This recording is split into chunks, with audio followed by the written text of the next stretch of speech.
Good evening, Brett. And the State Department ordered most of its diplomats to leave Cuba. Secretary of State Rex Tillerson, traveling to China, decided this morning on the massive staff reductions in Cuba.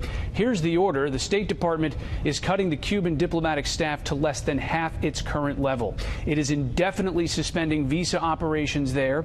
Officials say the investigation is ongoing, though they have determined no culprit, no cause.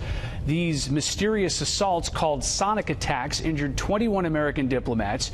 The latest confirmed attack was in August.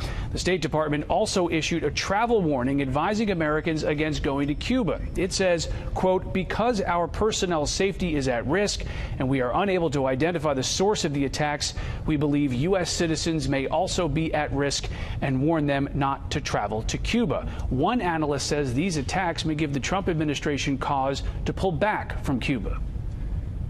And the signal is sent around the world that U.S.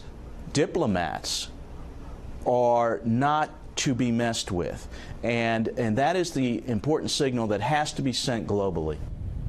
Longtime critic of improved relations with Cuba's government, Florida Senator Marco Rubio, says in a statement, quote, the U.S. should immediately expel an equal number of Cuban operatives, downgrade the U.S. embassy in Havana to an interest section, and consider relisting Cuba as a state sponsor of terrorism. Cuba's government denies any involvement in these attacks. The State Department has blamed no one for them, hasn't released a cause, and Secretary of State Rex Tillerson reiterated that the United States and Cuba maintain diplomatic relations.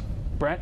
Rich, President Trump today also officially cut back the number of refugees he's going to allow in the country.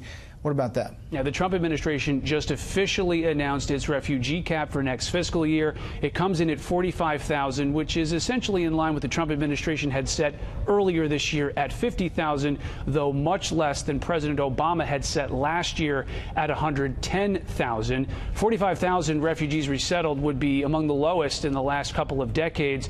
Administration officials say the Department of Homeland Security already has a massive backlog because of increased vetting and security standards. Rich Edson, live at the State Department. Rich, thank you.